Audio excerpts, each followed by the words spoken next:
solely on the directors that we have in place for recommendations. They know their operation, and we expect them to be honest and forthright with what they need versus what they want. And a lot of times, as we as a team are going through budget requests, we do work with that department head, and we have conversations. We talk to them and explain what we think we can do, and then try to find that happy medium that works for everybody before it even comes to the commissioners. There's just not a blanket request. You all work back and forth. We do, very much so. Commissioner Baker's talking about. Very much so. A lot of collaboration through the budget process with our directors.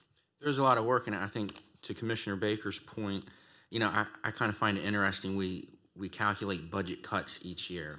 These are the cuts we've made to our budget. Well, essentially that's money that really never existed to begin with. If we're just cutting back the request, what does it look like from the year before? I know sometimes, we get some kickback from the education community sometimes about our, their request from us, right. and was we reduced. cut that back, and it's actually more than the year before. Right. But because that does happen. That's an you can excellent make the request whatever you want. And that you can make that budget request or that budget cut as large as you want. And that can sometimes make it look bad on us when in actuality we're not cutting anything that wasn't there before. That is correct.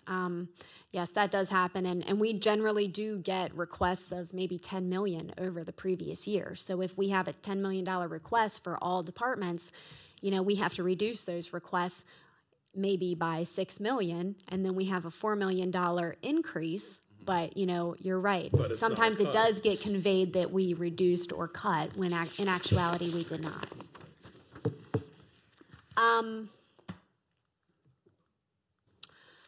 The approach that, would be for the 2021 budget is to begin with the fiscal year 20 budget. So that's our starting point. We would then calculate a 2.5% or a 3.5% if the commissioners wish to move forward with the 1% COLA as the step increase or personnel adjustments.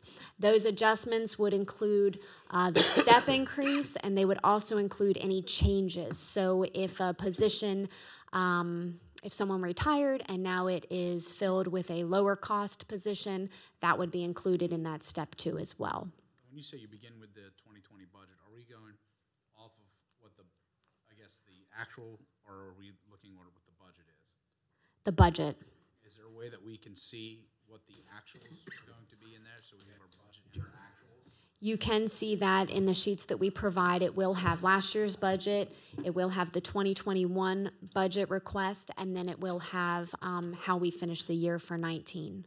Okay, so I have 19's actual. Yes. Current actuals, or is that just too much? Well, the problem with that is that sometimes they are not very reliable, and it will create, because they change so rapidly, we have to manually update those once we have our budget sheets. So I don't think it'll be as useful as it maybe thought it would be. So within this new budget process, generally, when departments submit their requests, they just make their requests and then they make a note about their requests. So if they're changing a budget line from the previous year, they're stating why. What this new approach or modified approach does is it says, tell me if this is a mandate. Tell me if this is safety critical. So there, instead of giving me one request, they're separating it into categories for us as budget analysts. So there are a number of categories here that you see. The first one encompasses mandates or anything that by policy the county must provide for. So if the county has a benefit of $2,500 a year for tuition reimbursement and an employee wants to use that is something that's funded because that is a county benefit. So they would put that in the mandate column. So this is new and different from previous years, and the approach was discussed to try to categorize different requests to create some organization of those requests. let me back up real quick. So the steps include those those categories as well. So the idea would be to start with last year's budget, make the changes for personnel. Then next that would be entertained would be mandates, because the county would have to fund those. In addition to that, then the county would look at safety critical items. And then the county would look at items that cost more but create efficiencies. There are also a lot of budget changes that I want to be very careful to not deter division heads to do, because maybe they don't increase their budget in total, but they want to move $500 from one line item to another line item to better portray what their expenditures will be. Those are good things for the departments to do. We don't want to deter them from doing those types of things, and they would be considered reallocations. But basically they would net out. So it's just a matter of that division head putting it where it needs to go. And then of course we have outside agencies request each and every year to consider. So as I briefly talked about, we have these departmental categories. What this will involve is the division head categorizing the expenditures for the budget and finance team. The budget and finance team would then review these expenditures. They would still include notes as they have in the past so that we understand why it's changing, and make sure that these categories make sense. And then we could report on these categories to the commissioners, and we could say, commissioners, we have X dollars that were requests related to mandates, or we had X dollars related to an efficiency, types of things like that.